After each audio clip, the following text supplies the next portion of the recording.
고린도전서 7장 1절부터 24절까지 말씀을 함께 봉독합니다. 너희가 쓴 문제에 대하여 말하면 남자가 여자를 가까이 아니함이 좋으나 음행을 피하기 위하여 남자마다 자기 아내를 두고 여자마다 자기 남편을 두라. 남편은 그 아내에 대한 의무를 다하고 아내도 그 남편에게 그렇게 할지라. 아내는 자기 몸을 주장하지 못하고 오직 그 남편이 하며 남편도 그와 같이 자기 몸을 주장하지 못하고 오직 그 아내가 하나니 서로 분방하지 말라. 다만 기도할 틈을 얻기 위하여 합의상 얼마 동안은 하되 다시 합하라. 이는 너희가 절제 못함으로 말미암아 사탄이 너희를 시험하지 못하게 하려 함이라. 그러나 내가 이 말을 함은 허락이요 명령은 아니니라. 나는 모든 사람이 나와 같기를 원하노라. 그러나 각각 하나님께 받은 자기의 은사가 있으니 이 사람은 이러하고 저 사람은 저러하니라. 내가 결혼하지 아니한 자들과 과부들에게 이르노니 나와 같이 그냥 지내는 것이 좋으니라. 만일 절제할 수 없거든 결혼하라. 정욕이 불타는 한 것보다 결혼하는 것이 나으니라. 결혼한 자들에게 내가 명하노니 명하는 자는 내가 아니요 주시라. 여자는 남편에게서 갈라서지 말고 만일 갈라섰으면 그대로 지내든지 다시 그 남편과 화합하든지 하라. 남편도 아내를 버리지 말라. 그 나머지 사람들에게 내가 말하노니 이는 주의 명령이 아니라 만일 어떤 형제에게 믿지 아니하는 아내가 있어 남편과 함께 살기를 좋아하거든 그를 버리지 말며 어떤 여자에게 믿지 아니하는 남편이 있어 아내와 함께 살기를 좋아하거든 그 남편을 버리지 말라. 믿지 아니하는 남편이 아내로 말미암아 거룩하게 되고 믿지 아니하는 거룩하게 되나니 그렇지 아니하면 너희 자녀도 깨끗하지 못하니라. 그러나 이제 거룩하니라. 혹 믿지 아니하는 자가 갈리거든 갈리게 하라. 형제나 자매나 이런 일에 구애될 것이 없느니라. 그러나 하나님은 화평 중에서 너희를 부르셨느니라. 아내 된 자여 내가 남편을 구원할는지 어찌 알 수 있으며 남편 된 자여 내가 내 아내를 구별할는지 어찌 알 수 있으리요. 오직 주께서 각 사람에게 나눠주신 대로 하나님이 각 사람을 부르신 그대로 행하라. 내가 모든 교회에서 이와 같이 명하노라. 할례자로서 부르심을 받은 자가 있느냐? 무할례자가 되지 말며 무할례자로 부르심을 받은 자가 있느냐? 할례를 받지 말라. 할례 받는 것도 아무것도 아니요 할례 받지 아니하는 것도 아무것도 아니로되 오직 하나님의 계명을 지킬 따름이니라. 각 사람은 부르심을 받은 그 부르심 그대로 지내라. 내가 종으로 있을 때에 부르심을 받았느냐? 염려하지 말라. 그러나 내가 자유롭게 될 수 있거든 그것을 이용하라. 주 안에서 부르심을 받은 자는 종이라도 주께 속한 자유인이요 또 그와 같이 자유인으로 있을 때에 부르심을 받은 자는 그리스도의 종이니라. 너희는 값으로 사신 것이니 사람들의 종이 되지 말라. 형제들아 너희는 각각 부르심을 받은 그대로 하나님과 함께 거하라. 아멘. 네, 오늘 좀 긴 말씀인데요. 결혼과 성에 관한 이야기를 주로 하고 마지막에 가면 각각의 부르심을 따라 살아라 라는 이야기를 하고 있어요. 6장까지는 바울이 소문으로 들은 이야기예요. 고린도 교회에 이런 문제가 있습니다. 그래서 그 문제에 대해서는 조금은 단호한 답변을 주었습니다. 그런데 이제 오늘부터는 직접 사절단을 보내서 편지와 함께 질문을 하는 거예요. 이런 건 어떻게 해야 됩니까? 이런 거죠. 오늘 첫 번째 나오는 이야기는 좀 더 경건하게 살려면 결혼을 하지 않는 것이 좋은 거 아닙니까? 결혼을 하는 것보다는 하지 않는 것이 더 경건하게 살아갈 수 있는 그런 길이라고 주장하는 사람들이 고린도 교회 안에 있었던 겁니다. 그러니까 그거 가지고 논쟁이 됐으니까 그 문제를 가지고 나온 거예요. 이혼을 해야 되는 겁니까? 안 해야 됩니까? 특별히 믿지 않는 남편, 믿지 않는 아내가 있을 때 이들과 이혼하는 게 더 거룩하게 사는 거 아닙니까? 이런 질문들이 있는 거예요. 이런 질문들에 대해서는 단호한 말씀보다는 상황에 따른 그런 조금 부드러운 그런 이제 권면을 하고 있습니다. 그래서 이제 오늘 말씀부터가 그렇게 시작이 되죠. 오늘 그렇게 시작합니다. 너희가 쓴 문제에 대하여 말하면 이렇게. 그러니까 바울에게 편지를 가지고 온 거예요. 그래서 그 편지를 읽어보니까 결혼, 성, 이런 문제들이 질문이 있는 것이죠. 자, 1절부터 5절까지는 경건한 사람들은 결혼을 했더라도 부부의 성관계를 하지 않는 것이 우리의 경건함을 더 잘 지키는 거 아니냐. 그러니까 금욕주의적인 삶을 사는 것이 더 경건한 거 아니냐라고 하는 질문이 있었던 거예요. 1절과 2절에 보니까 남자는 여자를 가까이 하지 않는 것이 좋으나 이렇게 나와 있어요. 그러니까 남편, 여기서 남자는 남편이죠. 남편이 아내를 가까이 하지 않는 것이 좋은 거다. 이렇게 이제 이야기를 하지만 그러나 음행에 빠질 위험이 있기 때문에 아내를 두기도 하고 남편을 두기도 하라. 사람이 가지고 있는 성적인 본능, 성적인 욕구를 남편과 아내, 부부관계 안에서 사용하도록 그렇게 하나님께서 창조하신 건데 그렇지 않은 상태로 있는 것, 그런 게 이제 위험할 수 있다고 하는 것이죠. 그래서 남편과 아내가 단순하게 음행을 피하기 위해서만이 아니라 그 다음에 읽어보면 피차에게 복종하고 의무를 다하라 이런 이야기들이 등장하고 놀라운 것은 1세기 그리스 로마 시대인데 남편이 아내를 주장한다라는 표현만 있는 게 아니고 동등하게 아내도 남편의 몸을 주장한다라고 하는 표현이 있다는 게 굉장히 놀라운 거예요. 이건 그 당시 기독교가 아니면 절대로 말할 수 없는 그런 내용이었죠. 그 당시에는 여성은 불완전한 존재이기 때문에 남편을 통해서만 인간다운 삶을 살 수 있다고 믿는 거예요. 그러니까 그런 시대에 여성도 결혼 관계에서 남편의 몸에 대한 주권을 가지고 있다라고 하는 것은 이건 혁명적인 이야기예요. 어쨌든 남녀가 동등하게 그렇게 성과 결혼의 문제를 바라보고 있다라고 하는 것을 우리에게 보고 있고요. 특별히 특별한 기간에 기도하거나 어떤 특별한 기간에 영적인 생활을 위해서 잠시 부부가 방을 따로 쓸 수는 있지만 계속해서 방을 따로 쓰는 것은 합당하지 않다라는 아주 실제적인 그런 가르침을 주고 있는 겁니다. 그러니까 영성과 이 부부의 성적 결합이 양립될 수 없다는 그 당시 고린도 교회 안에 있는 일부의 극단적 금욕주의자들에게 대하여 이야기를 하는 겁니다. 남자와 여자의 어떤 음행을 피할 수 있는 방법으로 가정을 이루고 뿐만 아니라 남자와 여자가 동등한 관계로 성관계를, 부부관계를 할 수 있다라고 하는 이야기를 하고 있는 것이죠. 자, 6절부터 9절에 보면 결혼하지 않은 자들과 과부들에 대하여 결혼을 하는 게 좋으냐 안 하는 게 좋으냐 이런 이야기를 하는 거예요. 그런데 여기서 결혼하지 않은 사람 8절이죠. 결혼하지 않은 사람이라고 하는 말은 아마도 한 번도 결혼하지 않은 사람들이 아니라 결혼을 했다가 배우자를 잃은 사람들을 의미하는 것 같아요. 왜냐하면 저 뒤에 이제 마지막에 가면 한 번도 결혼하지 않은 사람들에 대한 이야기가 따로 나오거든요.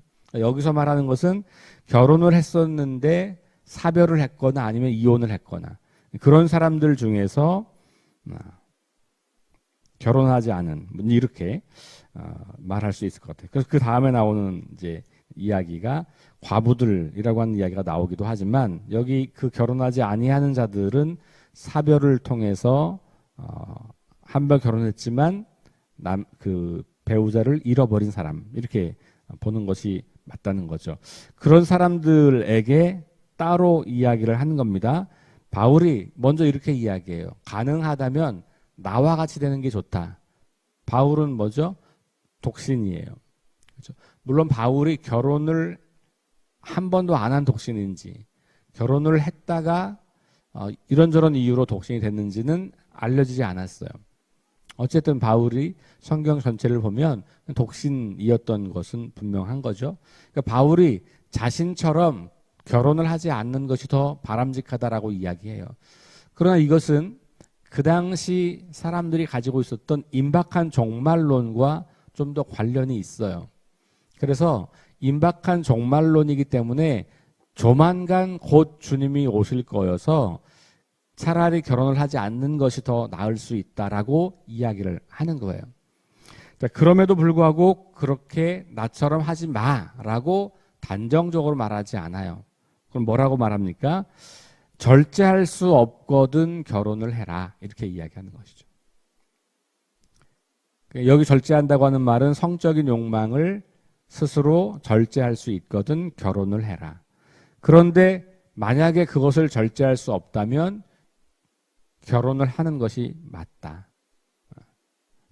절제할 수 있다면 결혼을 안 하는 것이 좋고 절제할 수 없다면 결혼을 하는 것이 좋다. 그러니까 결혼을 하냐 안 하냐 어떤 게 더 좋고 나쁘냐 이런 문제가 아니라는 것이죠.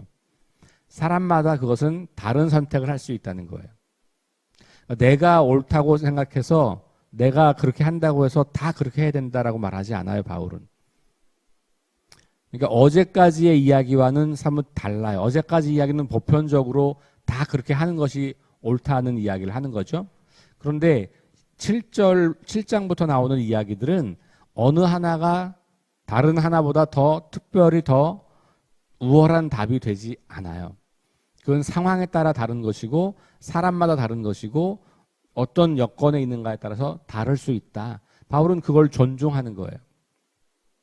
그럼에도 불구하고 이제 그가 할 수 있다면 나처럼 하는데 그렇지 못하다면 결혼을 하는 게 더 낫다. 이렇게 이야기를 하는 거예요.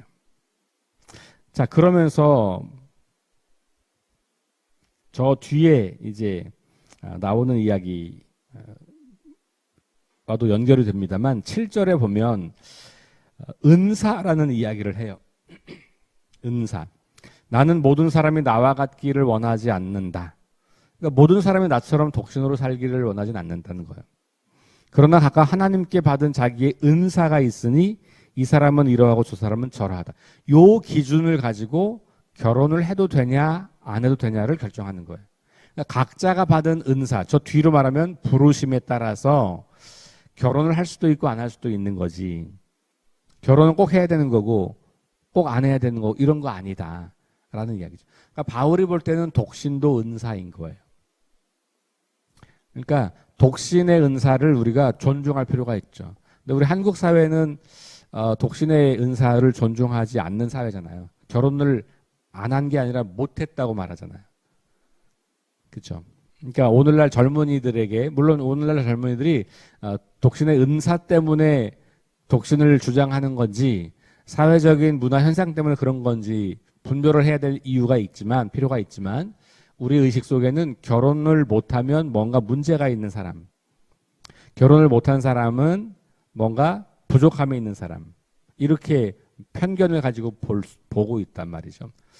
근데 여러분, 바울도 결혼 안 했고 예수님도 결혼 안 했는데요. 심지어는. 그러니까 결혼을 반드시 해야 된다, 성경적이다, 맞지 않는 이야기예요. 그럼 예수님은 성경적이지 않은 사람이고 바울도 성경적이지 않은 사람이란 말인가요? 그렇죠? 그러니까 결혼을 하나님께서 만드셨고 결혼 제도를 통해서 하나님은 인류를 더 번성하게 하고 하나님의 창조의 사역을 대행하는 것은 맞지만, 그렇다고 해서 모든 사람이 다 절대적으로 결혼을 해야 되는 건 아닌 거죠. 이미 성경은 그렇게 우리에게 이야기를 하고 있어요. 물론 당시에 임박한 종말론과도 연결되어 있는 것이긴 하지만 바울의 중요한 관점 중에 하나는 그것이 은사일 수 있다라고 말하는 거고, 그렇다면 오늘날도 은사적 측면에서 보면 독신도 가능할 수 있다라고 하는 거예요. 오늘날도 독신으로 선교 사역을 하시는 분들도 많이 계시잖아요. 꼭 선교사로 나가지 않다고 하더라도 독신으로 자기의 삶을 살면서 건강한 그리스도인으로 살아가는 사람들도 많이 있거든요. 그러니까 만약에 독신으로 살기를 결심한 사람이 있다면 그 사람이 한 번도 결혼을 하지 않은 사람이든 아니면 사별을 했던 사람이든 이혼을 했던 사람이든 앞으로의 삶을 독신으로 살기로 결정을 한다면 그 사람은 영적으로 어떻게 거룩한 독신 생활을 할 것인지를 잘 알려줘야 돼요. 그리고 그것을 함께 고민하고 그런 방식들에 대해서 배울 필요가 있는 것이죠. 그래서 결혼 안 하는 것에 대해서 또 하는 것에 대해서 절대적인 답을 주진 않는다는 것을 우리가 기억할 필요가 있어요. 10절과 16절 이하에서는 이혼과 관련된 이야기를 합니다. 바울은 첫 번째로 결혼한 사람들은 우선 이혼하지 말라라고 권면을 하죠. 근데 이 이혼하지 말라는 주님의 명령이라고 이야기해요. 오늘 문맥에서 딱 한 번 주님의 이건 명령이야 라고 하는 것은 이혼하지 말라는 거예요. 주님께서 하신 명령이다. 내가 한 게 아니다. 이렇게 말하죠. 그러니까 여자는 남편에게서 갈라서지 말고 또 남편도 아내를 버리지 말라. 이것이 주님께서 하시는 명령이다. 심지어는 11절에 괄호를 쳐서 만일 갈라섰으면 그대로 지내든지 다시 그 남편과 화합하든지 하라 이렇게 이야기해요. 여자는 남편에게서 갈라서지 말라. 그런데 만약 갈라섰으면 그냥 그대로 지내도 괜찮고 아니면 다시 남편과 화합을 해라. 그러니까 하지 말라고 했지만 하고 난 다음에는 그것을 또 용납하는 것이죠. 무조건 다시 그러면 재혼하라 이렇게 말하지 않는 거예요. 너 이혼하지 말라, 주님이 하지 말라 그랬으니까 한 거 잘못된 거 다시 화합해 이렇게 말하지 않는 거예요. 자, 12절부터 14절에 있는 이야기는 믿지 않는 배우자가 믿는 배우자와 살기를 좋게 여기면 이혼하지 말라 이렇게 말해요. 믿지 않는 배우자가 있어요. 근데 믿는 배우자와 살아요.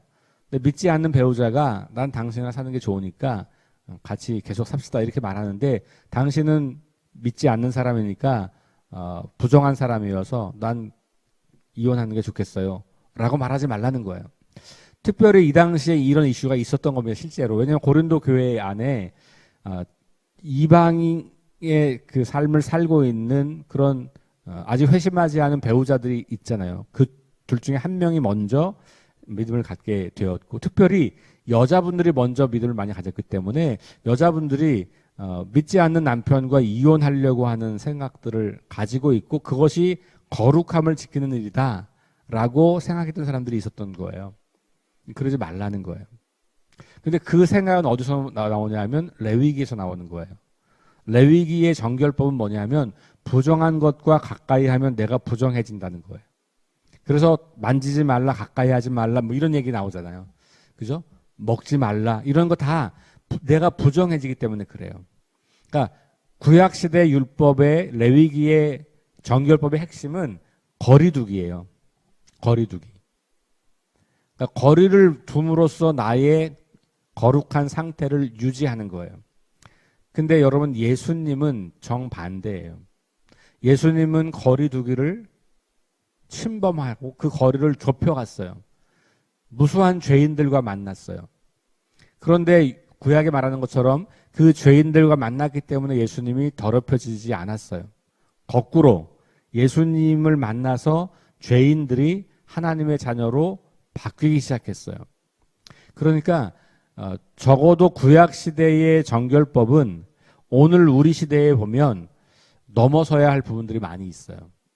구약의 모든 율법이 다 그런 건 아니지만 이 정결법과 관련해서는 우리가 예수님의 사고로 전환하지 않으면 구약적 사고에 머물러서 예수님이 하셨던 일을 방해할 가능성이 매우 높아요. 그것 중에 하나가 바로 이런 죄인을 멀리하는 거. 우리 그리스도인들이 타종교인이나 종교 없는 사람들과 친구 맺지 않는 거 예수님과 반대 정신이에요. 그거 레위기 율법을 주장하는 겁니다. 그러니까 전도를 할 수 없는 거예요. 불신자와 친구가 되지 않기 때문에.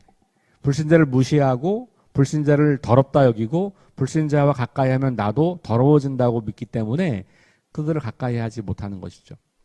여러분, 근데 바울은 그렇게 말하지 않아요.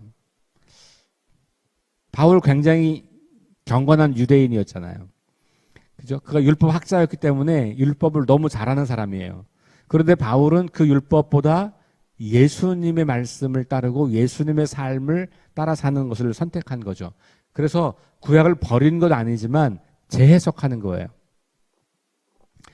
구약의 의미는 뭐냐면 하나님의 백성은 거룩해야 된다. 이건 원리죠. 그 원리적 측면에서는 그것을 따르는 거죠. 그런데 방식에 있어서는 죄를 가까이 하지 않는 것으로 하나님 백성의 거룩함을 지키는 것이 구약의 핵심이었다면 예수님은 죄인들을 사랑하고 그 죄인들에게 하나님 나라를 선포함으로써 그 죄인들을 하나님 백성으로 삼는 그것이 바로 거룩한 행위라고 말하고 있는 거예요. 그런 의미에서 바울은 지금 그렇게 이야기하는 겁니다. 믿지 않는 배우자가 믿는 배우자를 사랑하고 그래서 함께 살자고 할 때 믿는 배우자가 아니다, 당신은 기독교를 안 믿기 때문에 난 이혼할 거다, 이렇게 하면 안 된다는 거예요. 좀 더 하면 뭐 어떻게 될까요? 당신 그럼 예수 믿어, 그럼 내가 살아줄게, 이렇게 돼서는 안 된다는 거예요. 그런데 바울이 그 다음에 굉장히 중요한 이야기를 해요. 뭐냐 하면 당신의 거룩함을 보고 당신의 배우자가 그리스도를 만날 수 있지 않겠냐, 이렇게 말하는 거죠. 오늘날 우리 여기 계신 분들 가운데 자녀들의 결혼 문제가 심각한 분들이 계실 거예요. 근데 오늘날 불신자와 결혼하지 않으면 결혼을 못할 사람들이 너무 많은 거예요. 비율적으로. 그렇잖아요. 기독교인 비율과 비기독교인 비율이 훨씬 많잖아요. 그러니까 더 이상 예전처럼 교회 안에서 혹은 그리스도인과 그리스도인 만나서 결혼하는 비율은 점점 줄어들 거예요. 이건 현실적인 문제예요. 그러니까 다 그렇게 짝을 지면 결국은 그리스도인들이 결혼을 못하게 될 수밖에 없는 상황이 오는 거란 말이에요. 그래서 자녀들에게 넌 무조건 예수 믿는 사람 만나야 돼라고 우리가 많이 이야기했잖아요. 고민해 봐야 돼요. 물론 이제 바울은 결혼을 한 상태에서 누구 한 사람이 예수를 믿게 되었기 때문에 이혼하지 말라고 하는 것이긴 하지만 오늘 이 사회를 생각해 볼 때 그 부분을 우리가 좀 기도할 필요가 있겠다. 그래서 물론 너무 어려운, 저도 반대, 사실은 제 딸아이가 예수 안 믿는 남자랑 결혼한다고 하면서 반대할 것 같아요. 그런데 과연 그렇게 하는 것이 정말 좋은 것인가라고 하는 질문은 다시 해봐야 되는 때가 된 거죠. 왜냐하면 그러면 예수 안 믿는 사람들은 누가 구원하냐는 말이에요, 도대체. 우리만 구원받으면 다 끝난 거냐 라는 질문을 할 수 있어요. 그래서 그러면 우리 아이가 정말로 사랑하는 사람이 생겼는데 그 아이가 예수를 안 믿는 친구면 그러면 우리 아이를 통해서 혹은 우리 집안을 통해서 그 사람이 예수 믿는 사람이 될 수 있는 가능성이 있어야 그게 우리가 정말 거룩하게 사는 거인 거죠. 그럴 자신이 우리한테 있어야 되는 거예요. 그게 우리가 하나님의 자녀답게 거룩하게 살아가는 거죠. 여기 그 얘기하는 겁니다. 그게 남편이든 아내이든 그렇게 배우자를 통해서 상대방이 거룩해지고 심지어는 자녀들까지도 거룩해진다, 이렇게 이야기를 하잖아요. 그러니까 믿지 않는 배우자와 믿는 배우자 사이의 관계에서 상대방으로 인해서 내가 더러워질까 봐 이혼하는 거, 그거를 구약 시대라면 그렇게 했을 거예요. 그런데 예수님 시대, 바울 시대에는 그 반대예요. 오히려 그리스도인이 그 비그리스도인 배우자를 정말 잘 사랑하고 거룩한 삶을 사는 걸 본을 보여서 이 사람이 그리스도인이 될 수 있도록 하는 거, 그럴 수 있지 않겠냐, 왜 그런 가능성이 있는데 무조건 이혼하려고 하냐, 이렇게 이야기하는 거죠.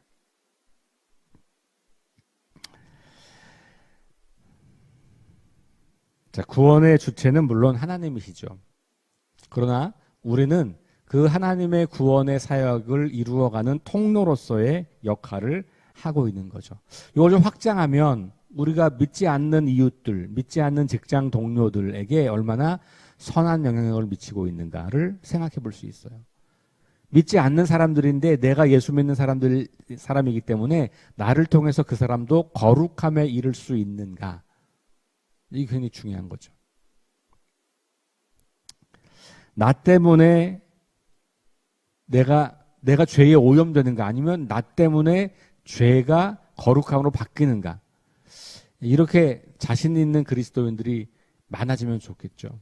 나는 그래서 어디든지 가면 그곳에서 거룩함을 드러낼 수 있고, 거기서 죄를 이길 수 있고, 거기서 죄인들이 나 때문에 하나님을 만나게 될 수 있어. 그런 자신감을 가지고 세상 속으로 침투해 들어가야 우리가 세상을 변화시킬 수 있는 그리스도인으로 살아가는 것이겠죠.